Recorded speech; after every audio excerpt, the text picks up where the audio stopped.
Gentlemen, you are both drunk on cosmic wine. Welcome to the show. I'm Dr. Mark Sylvester. And I'm Dr. Richard Schulman. This is Alt Psych.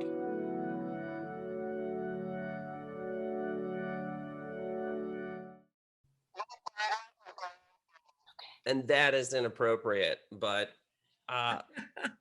we're live on tape. Part 2. Okay. Welcome, everybody. Most importantly, the good Dr. Kate Wilson, our special guest for today, while talking with Dr. Schulman and Dr. Me about harmony. That was your cue. Rich, totally missed it.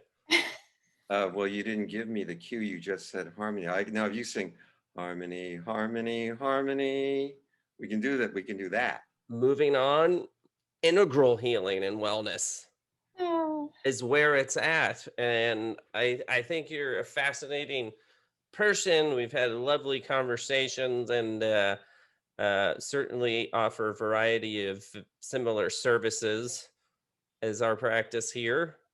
But I guess what we were hoping to cover today is, why has the whole world gone crazy? Go.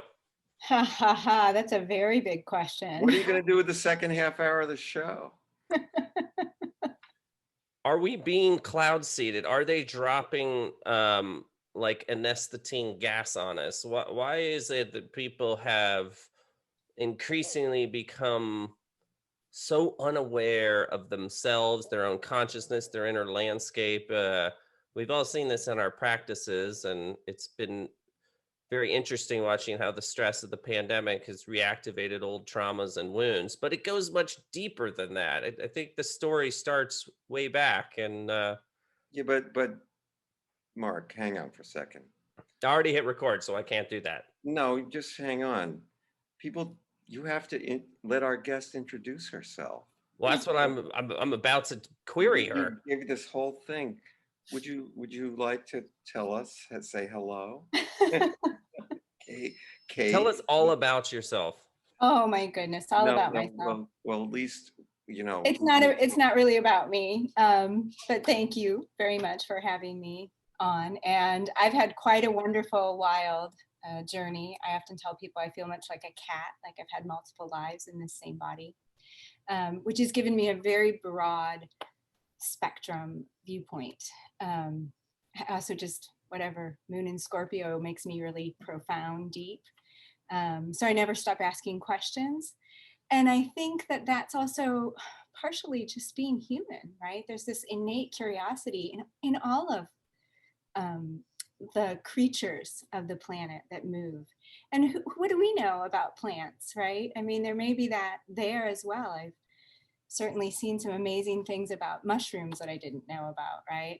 And the intelligence that is in each and every living thing on the planet. So I think, though, to answer your big question there, it comes back to harmony. It comes back to the topic, actually. And if we can find the way to resonate ourselves, what we'd like to see in the world, Mahatma Gandhi, he said it really well. And I think, people try sometimes to strive for change, but they're like looking for what's dangling in front of them, rather than going deep within their own self to find where would the harmonics lie. And I just look at life like we are all really expressions of the divine. And every living creature is. I mean, I have amazing interactions with the goats and chickens that live on the property where I live, right? And I don't think chickens are all that smart. Yet I have these profound, wonderful interactions with even chickens. It blows me away. Well, so we talked about that before the show, that we're connected to our environment, and it seems like in the last 60, 80, maybe even 100 years, the explosion, and since the Industrial Revolution and introduction of all these pesticides and antibiotics and plastics and all this thing into our ecosystem, will indirectly, or in some cases directly, have an effect on our harmony with nature, as if we have some sort of dominion or wisdom over her, and millions and millions of years of evolution. And are we finally reaping what we've sowed, pun intended, do you think, by over farming and stripping nutrients of soil and glycophosphates and all this stuff that we keep hearing more and more about affecting our health and well-being? What's the energetic side to it? Well, certainly, yes. Thank you. Almost even obviously, right? Of course, we're poisoning our mother, we're poisoning our home. Everything we eat is diminished in nourishment, and we hardly spend any time outdoors. We, know who's communing with nature on a regular basis. Everybody's communing with their stupid thing, right? And I mean, I'm blown away how many times I have to beat my horn when the light changes color, because people are just staring down at this device. And then, of course, they're paying me to make their neck feel better. What a vicious circle. Well, if you look at how society rewards self-harm, and I found, as I was thinking about it, harmony, harm, wow. We reward overworking. We reward a material sense of what success is. We reward staying away from nature. And it's really, it's kind of amazing. Yeah. And that's all about harm rather than harmony. I like that. We're gonna write that down somewhere. But we're paying a price for it, and I think that's becoming evident on a large scale. But like you said, individually, it's insanity. People don't, they want to take a pill for a symptom, but they don't ever want to understand why they are the way that they are, how their illness got to this point, what it even is, and where does it come from. Those questions seem to never be asked by people, much less patients, in a lot of my experience, much less their doctors, their healthcare providers that are really just illness maskers. Right. So how do we're into healing here. Yeah. So I really think that we had the power to create all this damage, and we have the power to fix it as well. And there's already things that have been developed. I mean, I mentioned mushrooms, and those are actually able to clean up all sorts of toxic spills. However, then we get into the next turn of the cog of the great machine, and it's that greed, I say, that that drives a consumer society. And so in one of my 9 lives, I had the opportunity to live in a little Indian village in South America, and I was there for the most part of 12 years. Took about a year and a half off to travel and see the rest of the world, and have had an opportunity to live on like 4 different continents through my lifetime. So I have this unique perspective, having been on the ground in a lot of different places and realizing that not everybody lives like we do. And we're a very small percentage. And I feel like years ago, I heard this statistic, I haven't checked it out. But like it's about 4% of the population that actually has food in the fridge, clothes in the closet, and money in the bank. And the rest of the world doesn't live like this. For the most part, most of the world doesn't live like this. And so all of these, for lack of a better word, these nefarious powers and ideas of this great planetary takeover and cashless society and microchips in everyone. I mean, there are people who actually don't come down out of the mountain, don't come out of the rainforest. They don't come away from their hacienda. They don't, they actually deal in trade and cash. And there's lots of people. And then there's a lot of also very conscious people that want to make a change. And so since they can't overcome the greedy powers that be that keep all this fossil fuel and all these, chemicals in our food and in our water supply and in the air we breathe, they just find their own paths. And I think the more of us who do that, we become like, do you know the study of the 100th monkey? We become like this 100th monkey. Do you know this story? It was actually a study done where they dropped sweet potatoes on a beach for monkeys, and then they waited, and the monkeys were eating them and loving them, but they were getting sand in their mouths. And then one young monkey decided to wash it, or tried washing it in the water, and it was clean. And then a few other monkeys saw, and then miles away, like on another island, they dropped sweet potatoes, and the monkeys just right away washed them. And so I feel like, just like the trees are connected through the fungus beneath them in the mycelium, we are also connected through this etheric sea we live in that we don't recognize, much like fish in water and frogs in boiling pots. And I think that because of the inundation of technology and chemicals and the lack of harmonics with our source, the lack of recognition of our own divinity and the divinity of nature and the sacredness of it all, I think is what creates such a disharmonic. And the more of us who get on harmony, the easier it becomes for those who don't have an ear for it, right? Well, how do you know? How do you get on harmony? How do you know when you're in harmony with nature? Yeah, What's a good indicator? Yeah, it's a great question. Thanks. I asked the great questions. That's.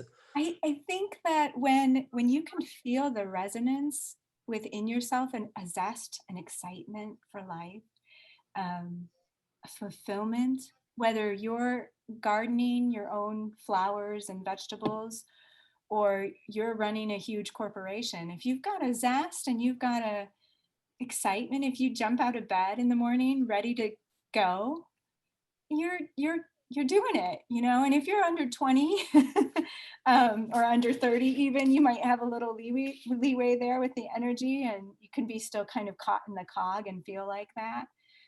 So don't get me wrong, it has to be consistent no matter where you go. And even in darker hours, you'll recognize that everything's going to be okay. Like, even, you know, just look at the lilies of the field. Do you think that technology is going to go away? Or, I mean, I feel like it's here to stay, and we're going to have to be the masters of it rather than the reverse, where it rules us, because it seems like we're in a war with it somehow. But I don't see it going away. I don't think we're going to be Luddites and go into the forest. You know, well, and look what it makes possible, right? I mean, we wouldn't have this conversation perhaps otherwise. Right. Damn technology. So no, I don't feel damn technology. I mean, I have a music program on my computer, and I can record songs that I've written. And when I was a young person, you need a music studio and $500,000 of $1970 go in, and it comes with the computer, you know. Right. And that's a beautiful thing. But there's other stuff. I was walking, and I was, you know, when I walk, I just talk my thoughts, and there are algorithms, and I wanted to say chi, and it recorded cheese. And I remember at that moment I said, wow, are we going to be living by these algorithms? That, you know, and what even is more scary to me is not just AI, but AE. They'll come up with emotion chips, algorithms about emotion. And that to me is even scarier. So I guess the question is, do people really have to be in pain before they can get this idea? Oh, that's a really good question too. I hope not, but I can't speak from my own experience to say that they don't. I certainly had, as I said, a very winding road of my own. And that's why I said, if you're under 30, you may have that. I was so ambitious, you know, and we probably all were. You don't really get where we are without it, right? So I haven't always felt or thought this way, and I had to suffer on a physical level and an emotional level and a very profound philosophical level. Really ask difficult questions of, you know, like, what's it all about? What are we doing here? You know, and why? So you kind of gave me two things in there with, do people have to hurt? I don't think they have to, but it seems like, especially in our kind of Western culture, because again, you know, living in other places, it's funny how people with no money are happy. It's That is interesting amazing. how people with really deep, strong family ties and other social activities and who do spend time in nature live well into, 110 without any pain or problems to speak of, maybe towards the very last bit of their lives. But oftentimes it's from something happening, an accident or something. So, but what you said before about the monkeys is really intriguing, because we could teach that. We could teach that to ourselves first, and then we could teach it to our children or our families. And, maybe for me to answer my question from before, like, what about the expression "we're in the flow" or "in the groove"? There's almost like when you're in harmony with nature, things seem to just happen automatically. Your own energy well seems to be like a fountain of youth. It seems to be, you never get tired or overwhelmed. Things just kind of cruise, you resonate and you're vibing. I don't really know what the millennials are calling it nowadays. But that might be an indicator when time stretches out, when you lose track of time, when your thoughts are more aligned and you're not distracted by technology or responsibilities or obligations. And that's something we don't prioritize in America. At least we're all about work and productivity and all of that good stuff. Do you think Americans are like the worst at doing this? Are we one of the worst cultures in terms of being completely out of touch with ourselves, with nature, with the harmony of life and its interconnectedness? No, I think we can't lump us all into one pot. I think we have a lot. I mean, I see tons of nature enthusiasts. But I do think that, yeah, there's this go, go, go idea, and there's a saying like people spend their health to build wealth. I think that's a big driver. People want to keep up with the Joneses, So I just only repatriated a year ago. So I laughed when all the smartphones came and all of this kind of boom happened. There was first a recession, of course, and then this big boom. And I think people have always been a little bit more in the United States preoccupied with success and are a little bit more workaholics. But that brings us back again to harmony, because it's a compensation when we're just avoiding, denying, escaping, hiding, concealing through work. Okay, so we're not drinking a fifth of vodka every day, but we're working 20 hours a day. But that doesn't make any sense, right? And it's another form of self-abuse, which really comes from feeling abandoned, deserted, not knowing which way's up, right? Just really muddled, mixed up a sense of people, right? Sense of ourselves. If you're thinking harmony, we're vibrational beings. Okay, so let's start with the string. This is one of my big feelings, is that every cell has a string in it. On the string is DNA, and trauma will put it out of tune. And for me, music is such a big deal. It's what I do instead of drugs and alcohol, because my body won't tolerate it, which is actually a blessing. Yeah. Everything is vibrational. When I'm playing with the band and we're in the groove, there's no time, there's no space. Right. And I can feel what everybody's doing in the band, and it's really a spectacular experience. I remember, sorry, go ahead. Go ahead. Everything's vibrational. Yeah. And I wonder if what it boils down to, with what Mark was saying, are we following what is in harmony with our souls?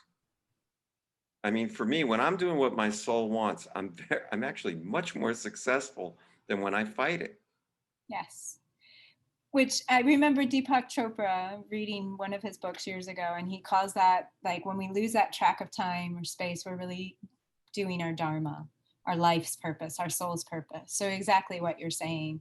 And I think being in the groove or the flow, and when things just start flowing and happening for us, synchronicity is the term that I would use. It's like, and these spontaneous synchronicities that occur, it's quite magical when it happens to you. And when we are able to maintain that flow, we can actually experience those synchronicities on a regular basis. I think what's so important and what all humans lack, I mean, all over the world, people lack the ability to recognize those synchronicities. And they really have a good handle on complaining, but they have lost the ability to be grateful and to stand in awe and wonderment, right? Just to really like, wow, that just happened.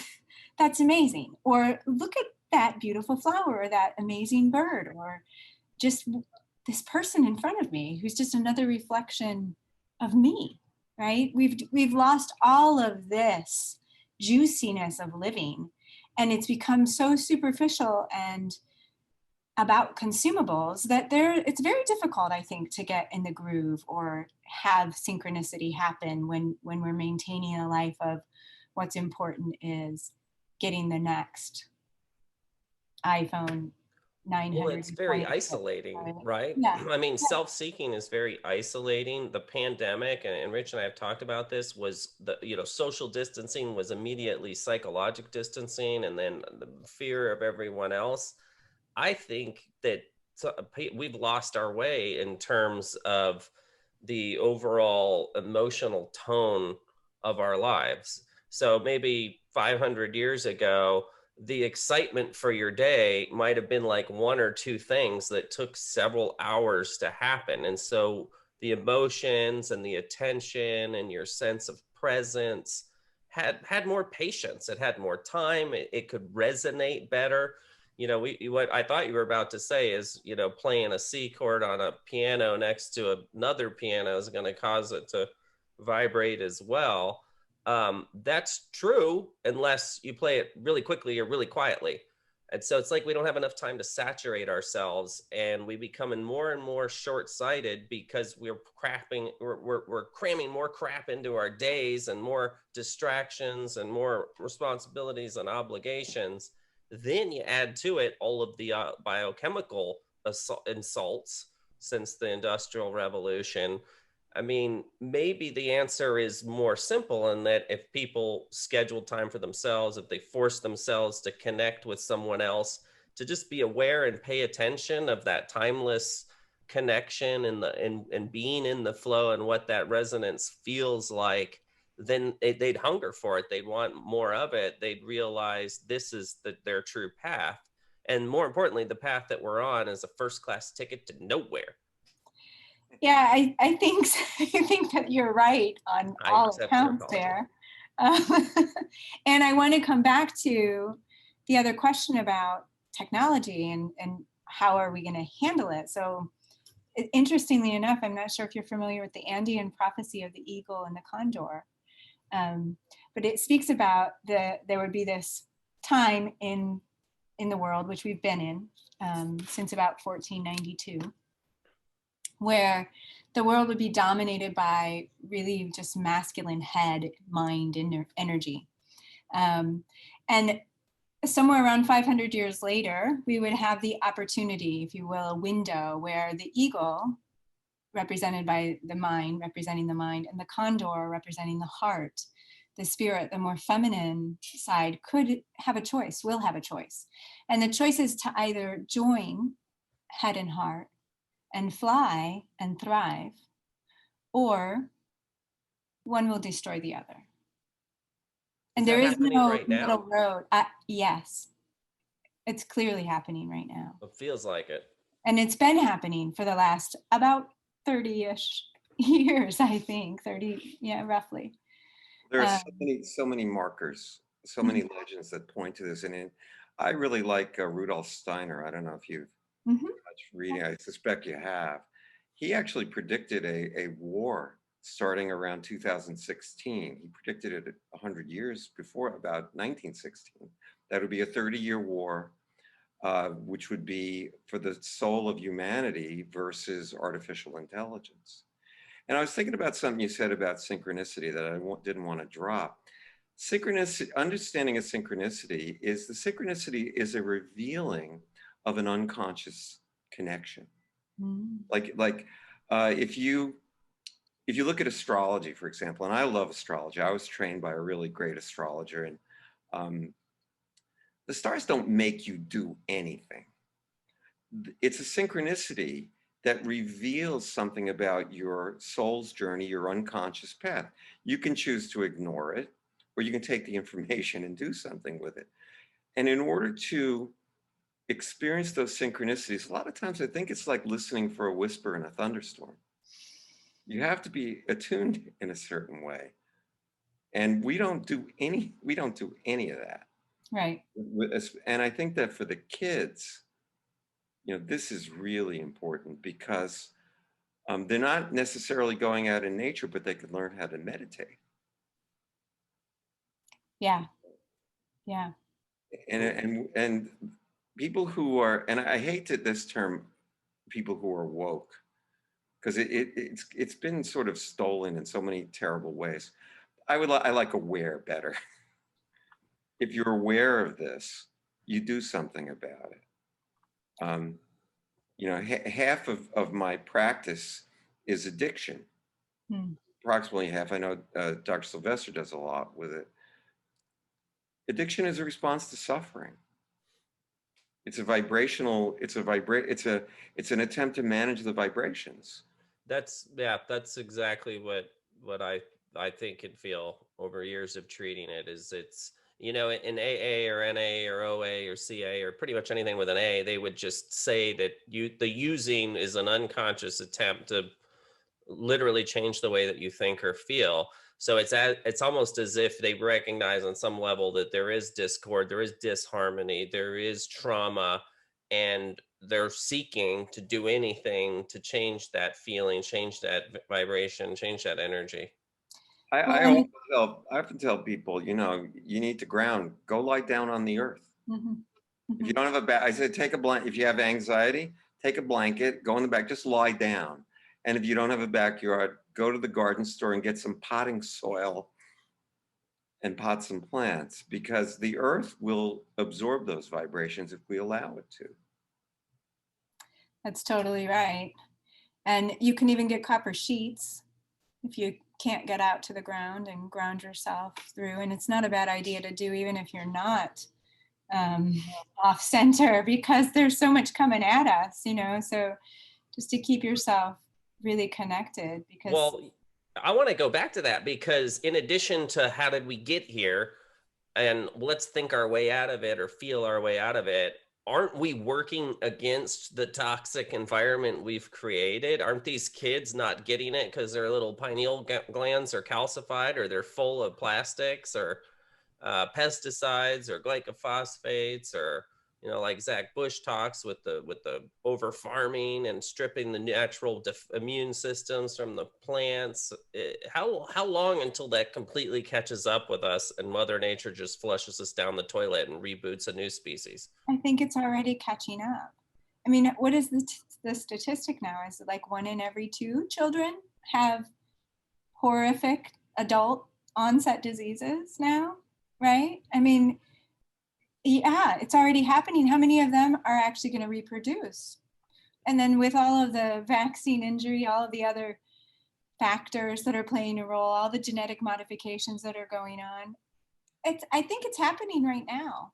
And I think it goes, here we are circling back around through this, but it's really cogs in a machine, and this one touches the next, because we're in this war. I think we are actually in this war between the soul of humanity and AI, because that is really what's going on. I mean, I was just listening to, I can't say her last name, but there's a medical doctor who's speaking out about this right now. Dr. Madej, I think it's M-A-D. Yeah. Carrie Madej, something like that. Yeah. Yeah. And she's talking about meetings she was in where they're actually, conversing about how do we get human 2.0 going. And there's a lot of people who are ready to sign up for that. I know I remember years ago, like 20 years ago, a woman telling me if she could just get her cell phone implanted in her tooth, that would make her day so much easier, maybe 15 years ago. I was shocked, appalled. Like, why would you want to do that? It's an intrusion into my world, really, right? But that's because maybe you're more aware. I mean, how is that any different than a little kid not knowing that eating candy every time they walk by the checkout aisle at the grocery store isn't a good idea for long-term health, wellness, and longevity? I mean, aren't we just spiritually or interconnectedly so disconnected that we're just sort of like a 5-year-old movie who wanders in, or a 5-year-old kid that wanders in the middle of a movie. I mean, that really seems like a good idea at the time. Yeah, if I could implant this in my tooth, boy, make things a whole lot more convenient. It Yeah, makes perfect sense to her. yeah, but Right. Mark, I think that it goes against our natural way. If we give the kids a smorgasbord of food, you just put it out, they'll actually eat health. They may eat carrots for 4 days in a row, but over time they'll balance it out. The problem is the additional sugar, salt, fat becomes an addiction. Right. Well, and that's on purpose, right? There's food scientists who work that Oh, all absolutely. out and even create like it's sensational tastes so that the natural sugars and fats and salts don't actually taste good anymore. And I can see that clearly. I mean, my daughter was born in Ecuador and raised really on very whole local food. Um, and we come here and she lost some of her tastes, right? Like it's not the same sweet anymore to eat a raspberry like it once was. And we nipped it in the bud and we got back on track, right? And now she's doing much better, but it's shocking how quickly that we could see that the kids turn. taste the difference. I remember when my son came to live with me, and that's a whole long story from my psychotherapy. He actually said, "How come the broccoli tastes better at your house than at mom's?" Well, I was going down to the farmer's market and getting it right from the farmer, and he'd tell me what they pulled out of the ground 3 days ago. Mm-hmm. Okay. And I said, "Well, your mother, God bless her, she buys it at Publix. Right. Not there's anything wrong with Publix, but it's been sitting there. There's no life in it." He tasted the difference immediately. Yeah, amazing. Well, I'm reminded my mom was quite ill when I was young, and doctors had kind of given up on her, and so good luck. And one of the many lifestyle changes she made, in addition to thinking more about energetics and food and connecting more to the source and the harmony of nature, was adopting a macrobiotic diet. And I wasn't total trash, but I'm a child of the America. And so I grew up with eating McDonald's and Subway and pizzas and crap like that. Well, all of a sudden she got all into this macrobiotic health kick, and there was nothing but macrobiotic food in the fridge. And I'm of course too helpless to fend for myself. And I would go back and forth between regular food and macrobiotic food. And what I found is it takes about 6 weeks to undo your bad taste buds.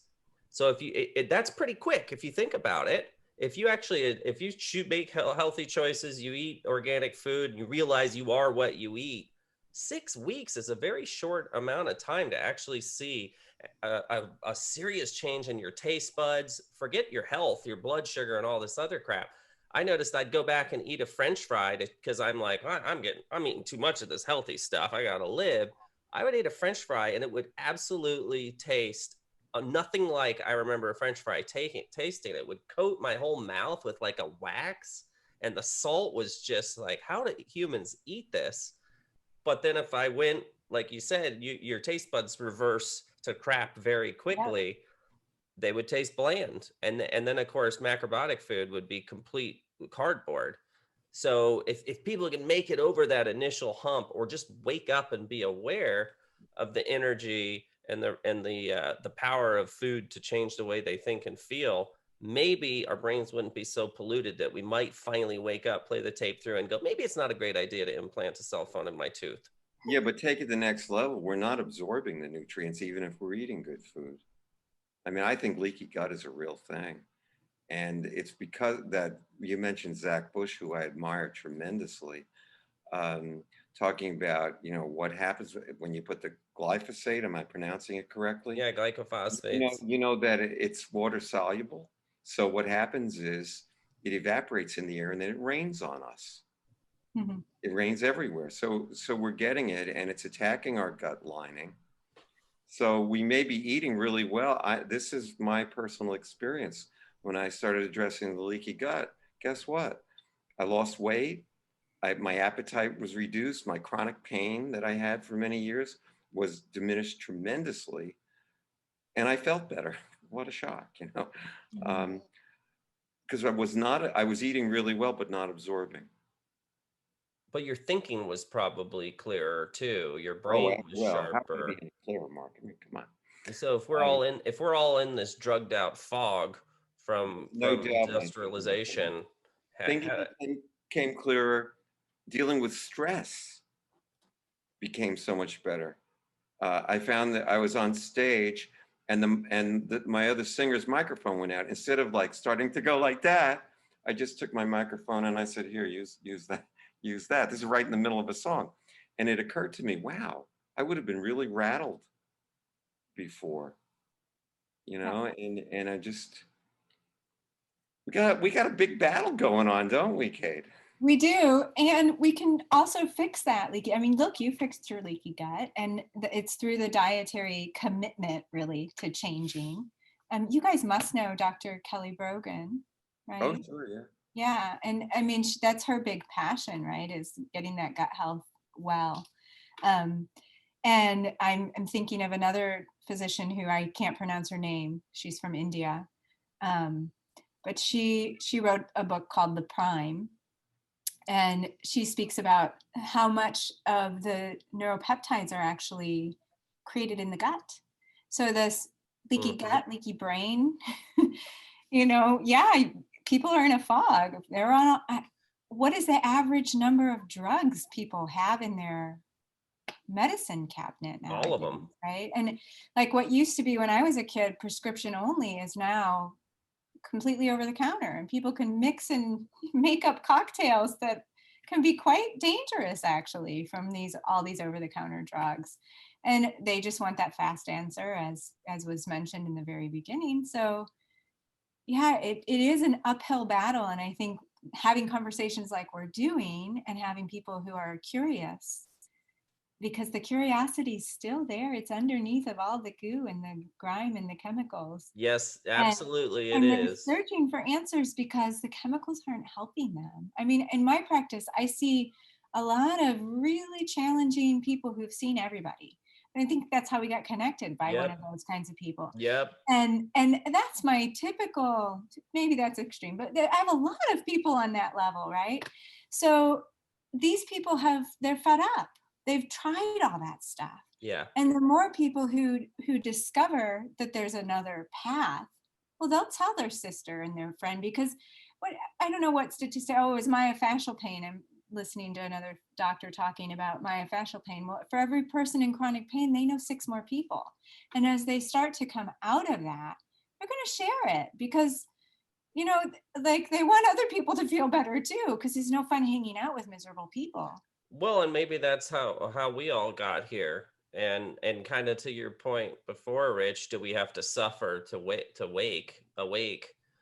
Maybe to change the tide on this war, as we're thinking of it, maybe that it requires suffering first, and those initial people who wake up will then pave the way, um, for awareness, and then you can talk about actually living with technology under our control and not vice versa.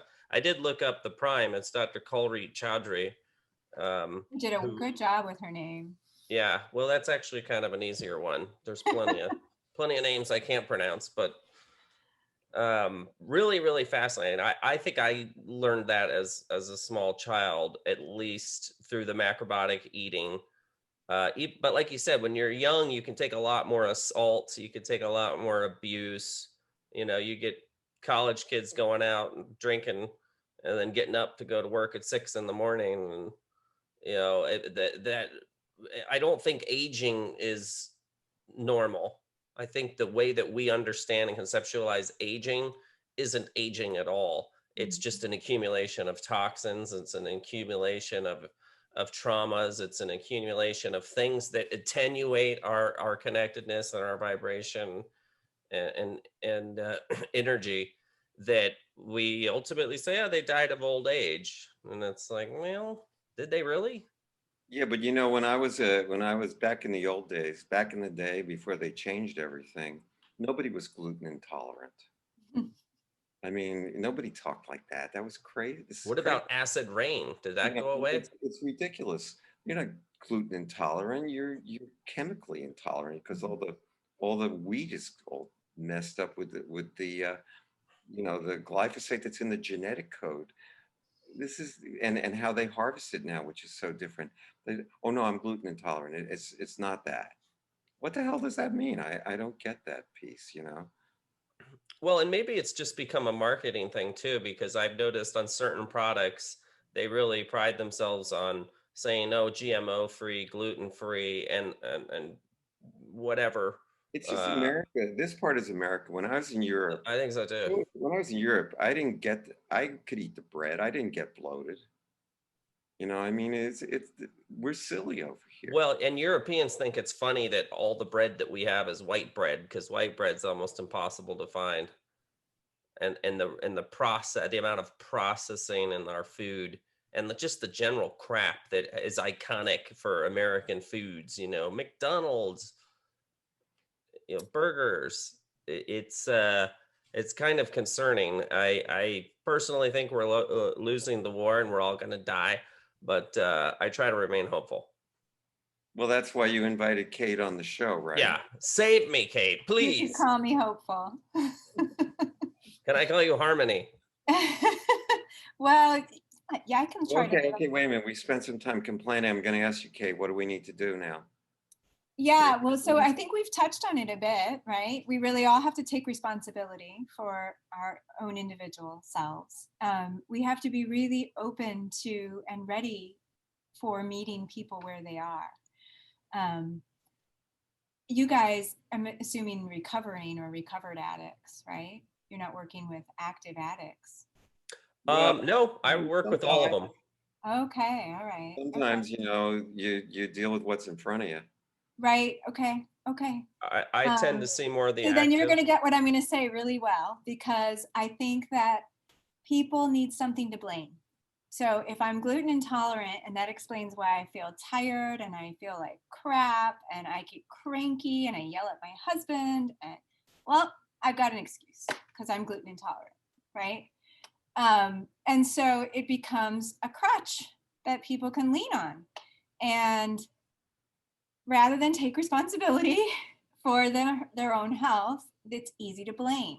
Now then they go and they seek out gluten-free, and too much of other things can irritate the gut as well, especially things that we haven't gotten here on. I mean, like, none of us would be here if it wasn't for wheat. So I'm with you on this idea of where did this come from? This whole, you're chemically intolerant. I think that's brilliant. And it's also a great thing to just latch on to, so that I have an excuse for my moods and my fatigue and my muscle soreness, and I don't actually have to take responsibility for getting myself 100% well. I had the unique opportunity to take like 7 years off mid-career and spend a lot of time in nature. I got to watch spiders spin their webs and honeybees fill up their little jackets with pollen. So pretty fascinating connections that I was able to make. And coming back to work after that experience and suffering with my own really deep philosophical, emotional traumas and recovering from that, it changed my perspective. And what I really see clearly, and I am a body worker, I'm a manual osteopath, so I'm touching all the time. And what I see very clearly is that the spirit speaks through the body. And because we have lost harmony with spirit, nature, the source of it all, we have dis-ease. And so really, as we get sicker, it's a louder, harder, deeper cry out. It's like a shout out for healing. And I see a lot. I feel hopeful. I feel really, really hopeful, because from 20 years ago, 22, whatever, however many years ago that I started my career, and I was completely disillusioned. Like, what happened here? I thought I was going to be able to help people. And what I'm doing is I'm working in a mill, and I had more fun tending bar and saw as many people an hour as I'm doing now as a professional and licensed a body worker helping people. I can't work like this. I can't, do this. And I actually left the field completely for about a year. And then someone drew me back in because it's also my dharma. Anyhow, the point really being that we are so duped by our upbringing, by our society, by our schooling, by the destruction of the family, by the altering of history, by the lack of time in nature, by the push to consume. So here we come back in, and this is how that cog keeps turning and keeps us distracted. And yeah, I think honestly it would be great if every single person on the planet could have 6 months off to just be and have someone else helping them, taking care of them. But be aware of it. We all got that. We all got years of it, or most of us did, right? But we don't remember it, and we didn't know it, and we weren't grateful for it, and we didn't have any sense of reflecting or even powers of language. We were just being. But we've forgotten all about that as we grew up. So if we could all literally just be for a bit of time, but that isn't realistic. So what can we actually do in our current society? I think, Mark, you touched on it, is taking a little time. And I mean, it could be 3 or 4 minutes of just quiet. Just no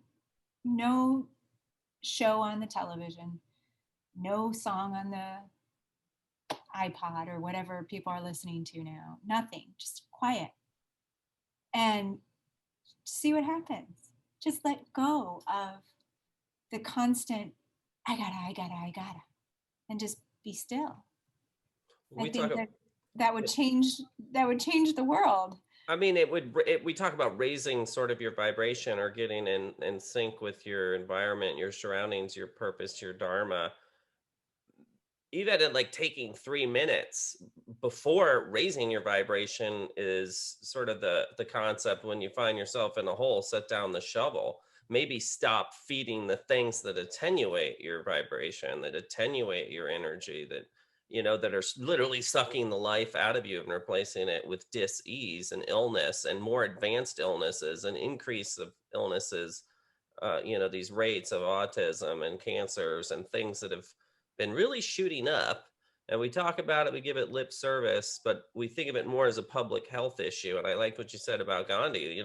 You want to see change yourself, see the change within yourself. So hopefully we can sell this to our viewers and have them discover how to increase their own energy, or at least when to shut down the shovel, set down the shovel and stop the things that are really attenuating our energy. And if you had 5 months, you mentioned taking 5 months off. I'm thinking, geez, if I gave my kids 5 months off, they'd be watching this for 5 months straight. So, maybe taking yourself out of your environment. We talked about cross-cultural experiences, and I always am interested what other cultures think of ours and the things that are very peculiar to them, like the white bread thing is very interesting. It's very fascinating, and it helps explain why we have the highest rate of diabetes in the world and obesity and all this other stuff.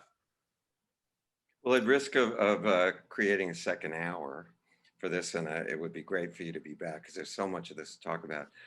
I'm a trauma expert, and I deal with trauma every day. Now, the problem is that trauma is encoded differently than other kinds of memory. We're going to do a show on trauma next week, so everybody tune in. I'll be there. But you see, I don't know if you know Nickel Backrack. He does a brain train. He's a brain trainer. He's a brilliant guy. And Friend of the show. He once said to me, Rich, you're a neurosurgeon. I said, what are you talking about? He goes, well, you have to separate the trauma from the spiritual experience that's encoded right next to it. So what I'm finding is, if people have been through heavy duty trauma, when they take that moment to be still, guess what's smiling at them? Hi, I'm your trauma. Remember me? And if they haven't dealt with it, that's what they're going to get. So acknowledging that we are a society right now that's based on trauma. Our society is incredibly filled with trauma, and especially for the last 15 months or since they stopped playing basketball and hockey, and of course now it's back. we've been hypnotized I studied hypnosis, repetition, confusion, and frustration. That's how you hypnotize somebody. Think about what's been going on here. What are we being programmed with? What's the encoding? Trauma, trauma, trauma, trauma. For healthy people like you and Mark, I'm not going to include myself in that, but you stop and be still and it's going to be fantastic. For a lot of people, they're going to have to deal with their stuff, which is why they don't do it. Keeps them busy. Well, and why it's so easy to be distracted, right? Why that explains so much of why some people don't even ask why, don't even ask what it's all about, because it's all about trauma for them. Makes a lot of sense, what you say there. And so then we have to meet them where they are, right? If they're coming, and give them ways, opportunities to really enable that trauma, an exit, a place out, or at least to be able to take the charge off of it, to take all of those emotions that replay over and over again because of the memory of the trauma, because those neural nets are extremely strong, and it's beyond conscious control. One has to be able to recognize it, right? And then you can, just like addiction, one has to recognize it's even there before it could be addressed. And that makes a lot of sense why people don't want to be still. You'd be amazed how many psychotherapists do not acknowledge the unconscious. There was a study done long time ago. They used compliance with the medical regimen, which was flossing your teeth. So they gave people two instructions. One was every reason you should floss your teeth. The other one was one sentence, just floss the teeth you wish to keep. 3 times the compliance on the floss the teeth you wish to keep. Why? Because it hit unconsciously, hit people where they are. Psychotherapists in general have been brought into this cognitive behavioral model, which does not acknowledge unconscious patterns. I'm dealing with unconscious patterns every day, and I'm thinking of a guy I treated who was in Afghanistan and had been one of these roadside bombing things. And we dealt with the whole thing with a body therapist. He didn't get a dot better till we went back to his childhood, because the pattern was already installed at age 5. Okay, you don't do that, people are not going to change. And I think that once again we go back to this mechanistic thing. Look, when did cut it out ever work? When did calm down ever work? We're in a culture that says, no, you should just cut that out. It's insanity. Well, you're on the hot seat next week, because it's going to be more like an interview. What are you talking about? It's going to be an interview of you, and I'm going to ask you all kinds of questions about trauma and all that. So tune in for that. But if you want to learn more, please visit Dr. Kate Wilson and integralhealthandwellness.com and take advantage of her healing modalities. It is quite varied, all the skills that you have. And I clearly feel like we're in the flow here, that we're in harmony. We're all in agreement. So I expect the world to change as soon as the viewers hit the like and subscribe button.